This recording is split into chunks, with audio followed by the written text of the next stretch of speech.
आप सबका स्वागत है नवोदय स्टडी अकेडमी पर। जैसा कि यहाँ लिखा हुआ है, नवोदय विद्यालय एग्ज़ाम प्रवेश 2021 और 22 के लिए मैथ मॉक टेस्ट जो सीरीज चल रहा है उसका क्लास जो है वह 3 है। और तो पहला क्वेश्चन आप सबके सामने, खुशबू ने एक टेस्ट में 35 में से 28 अंक प्राप्त किए तो उसने कितना प्रतिशत अंक प्राप्त किया, ये क्वेश्चन पूछा है। तो इसका आंसर आप लोग जल्दी बताइए। चलिए क्वेश्चन को सॉल्व करते हैं। तो चलिए क्वेश्चन को सॉल्व करते हैं। तो प्राप्त अंकों का जो प्रतिशत है, प्राप्त अंकों का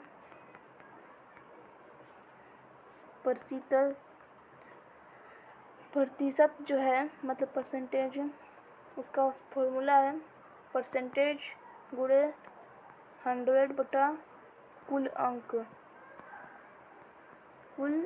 इसका फॉर्मूला ये है। तो 35 में से उसने 28 अंक जो हैं वो प्राप्त किए हैं, तो 35 अंक जो हैं वो पूरे हैं।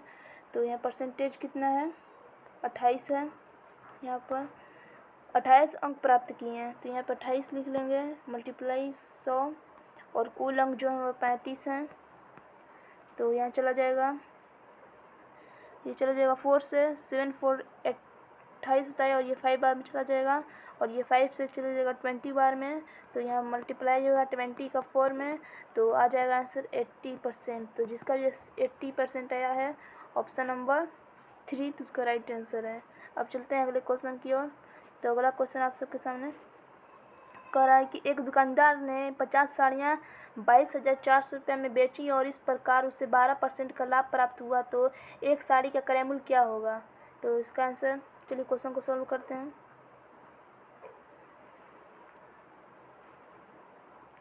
तो जो 50 साड़ियों का विक्रय मूल्य है, 50 साड़ियों का विक्रय मूल्य, 50 साड़ियों का एसपी, एक मिनट यहाँ रुक जाइए, का एसपी मतलब कि सेलिंग प्राइस हुआ है 22,400 रुपया। कितना, 22,400। क्रय मूल्य जो एसपी है वह 22,400 है, और जो लाभ हुआ है वह 12% है। यहाँ पर उसे 12% का लाभ हुआ है। फिर उसके बाद यहाँ पर नोट कर लेते हैं। तो इसमें पूछा है कि क्रय मूल्य क्या होगा। तो सीपी बराबर हो जाएगा, फॉर्मूला होता है 100 गुणे विक्रय मूल्य मतलब कि सेलिंग प्राइस 100 प्लस लाभ, यह इसका फॉर्मूला होता है कॉस्ट प्राइस का। इसी फॉर्मूले पे करते हैं तो 100 हो जाएगा, और सेलिंग प्राइस जो है मतलब कि विक्रय मूल्य वो 22,400 रुपया है, और 100 ऐड कर लेंगे, लाभ जो है वो 12% का हुआ था, तो ऐड कर लेंगे तो हो जाएगा 100 गुणे 22,400, और नीचे हो जाएगा 112। जब दोनों का ऐड करेंगे तो 112 हो जाएगा। तो ये काटेंगे तो चला जाएगा 200 बार में, तो 200 में जो है वो मल्टीप्लाई करेंगे तो आंसर आ जाएगा। आंसर भी नहीं आएगा, 200 में मल्टीप्लाई होगा 100 का, तो कितना आएगा जल्दी बताइए। तो इसका जो आएगा वो आ जाएगा 2 0 0 और 0, तो मतलब 20,000 जो है वह निकल कर आ जाएगा। तो फिर उसके बाद कर लेंगे, तो 50 साड़ियों का पूछा है विक्रय मूल्य, क्या पूछा है, 50 साड़ियों का क्रय मूल्य क्या होगा। तो 50 साड़ियों का निकाल लेंगे, यहाँ पर सीपी क्या होगा, तो 20,000 जो आया है यहाँ पर उसे 50 से डिवाइड कर देंगे तो चला जाएगा 400 बार में, कितना बार में, 400। तो जो 400 आया है तो वह 400 रुपया आंसर हो जाएगा। तो जिसका भी 400 आया है उसका राइट आंसर है। तो ऑप्शन नंबर कौन सा हुआ, ये चौथा वाला जो आंसर है उसका राइट आंसर हुआ। तो यहाँ पर ट्रिक और कॉन्सेप्ट दोनों चलेगा, क्योंकि वो ट्रिक एग्ज़ाम में नहीं आया, याद नहीं रहा, तो फिर क्वेश्चन बनना मुश्किल हो जाएगा। तो कॉन्सेप्ट जो होता है वो कभी भूलते नहीं। तो चलते हैं अगले क्वेश्चन की ओर। तो अगला क्वेश्चन आप सबके सामने आ चुका है। ये जो क्वेश्चन है पूछ रहा है कि 13% वार्षिक ब्याज की दर से कौन सा धन जो है वह 5 वर्षों में 660 रुपया हो जाएगा। तो इसका आंसर आप लोग जल्दी बताइए क्या होगा। चलिए क्वेश्चन को सॉल्व करते हैं। जो मिश्रधन है, मिश्रधन क्या हो गया, वह मिश्रधन वह 660 रुपया मान लेते हैं, क्योंकि जो 660 रुपया है वह मिश्रधन है। और समय दर जो है हुआ कितना है यहाँ पर 13%। और समय जो है मतलब टाइम, तो समय वह है आपको 5 वर्ष मतलब 5 ईयर, 5 ईयर का आपको है, 5 ईयर का है। थोड़ा नीचे स्क्रॉल करते हैं। हाँ, तो फिर उसके बाद कर लेंगे। तो मूलधन निकालना है, इसमें क्या निकालना है, मूलधन। तो मान लेना है मूलधन, माना मूलधन या मूलधन जो है वो हो जाएगा 100 रुपये मान लेंगे यहाँ पर, यक्स नहीं मानेंगे क्योंकि यक्स ज़्यादा हार्ड हो जाए। तो मूलधन जो है वो निकाल लेंगे। तो मूलधन मान लेंगे 100 रुपया, कितना 100 रुपया, मूलधन माना 100 रुपया।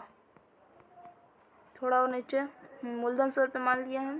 तो फिर उसके बाद करना है ब्याज, क्योंकि ब्याज तो बताया नहीं गया है, मूलधन निकालना है तो ब्याज निकाल लेंगे इसमें।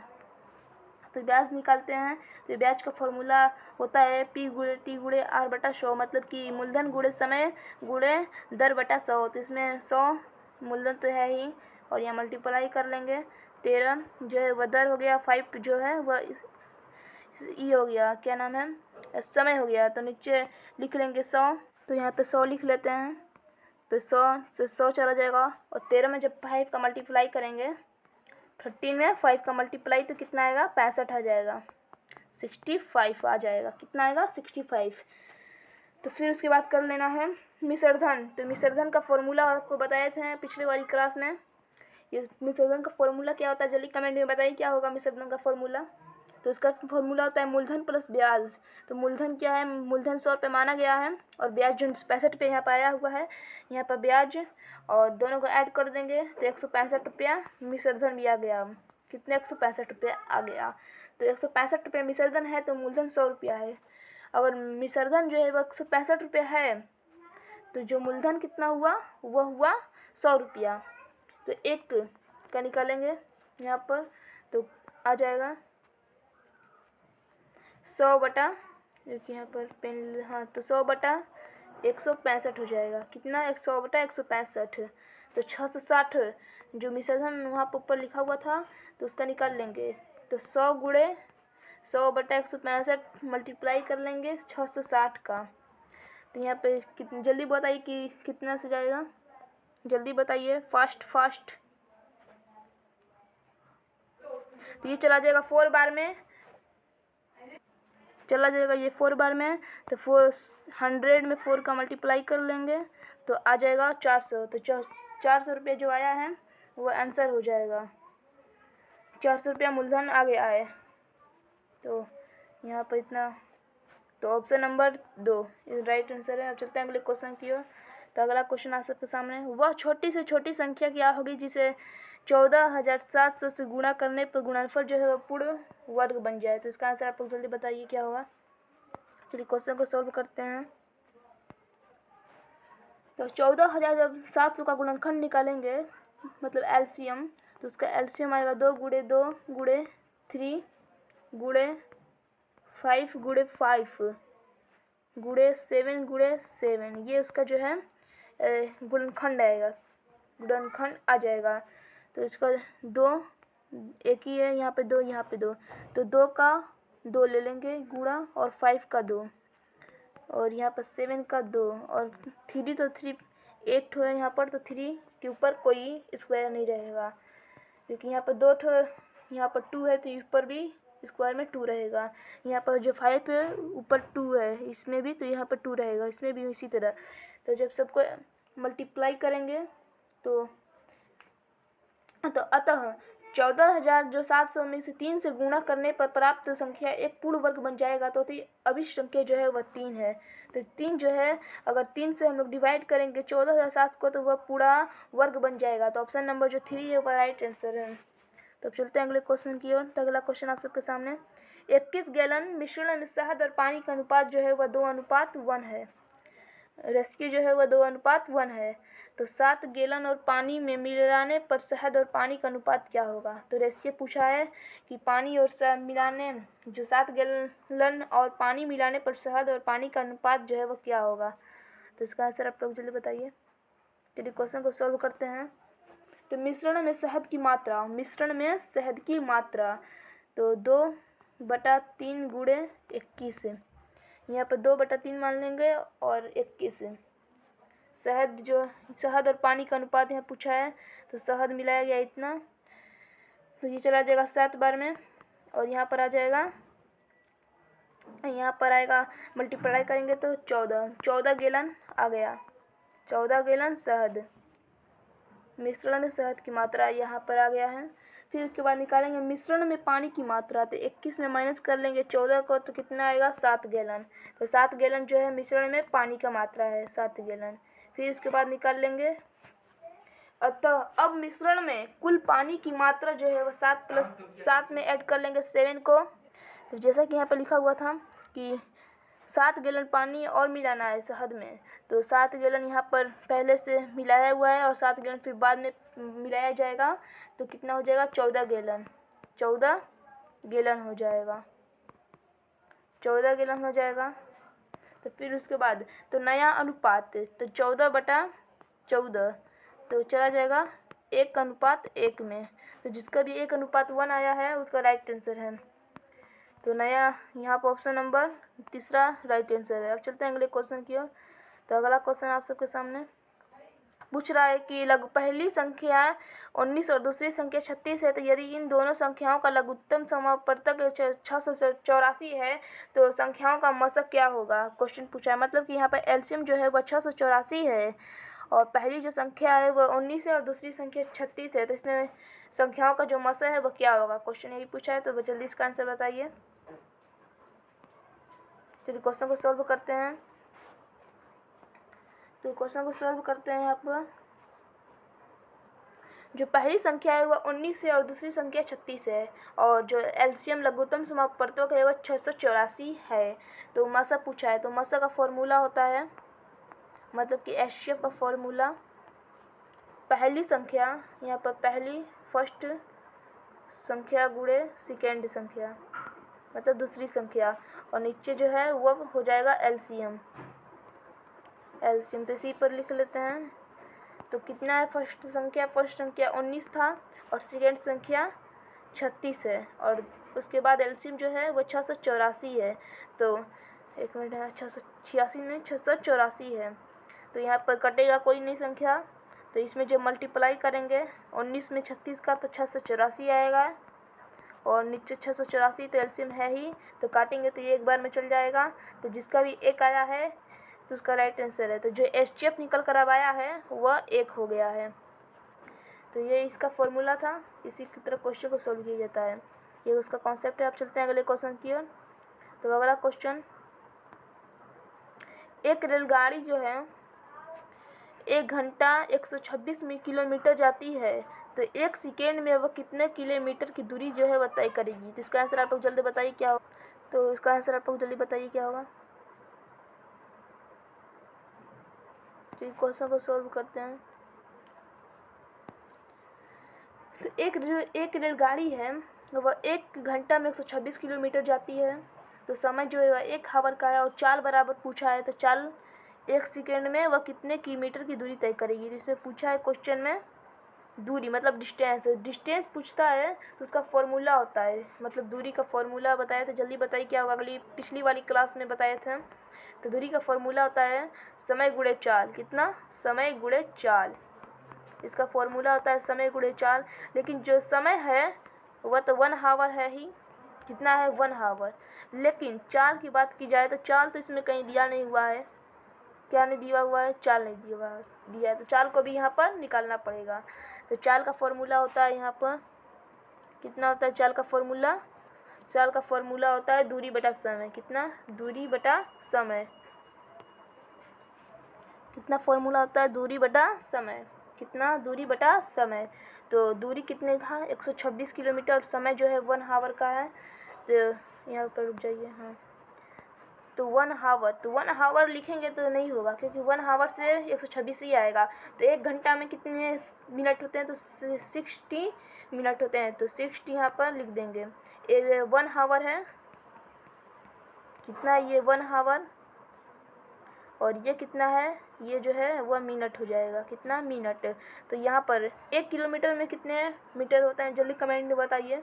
1 किलोमीटर में कितने किलोमीटर होते हैं, तो 1000 किलोमीटर होते हैं। तो यहाँ 1000 किलोमीटर, ये डिस्टेंस आगे से था क्वेश्चन में, और ये जो है लिखा गया है।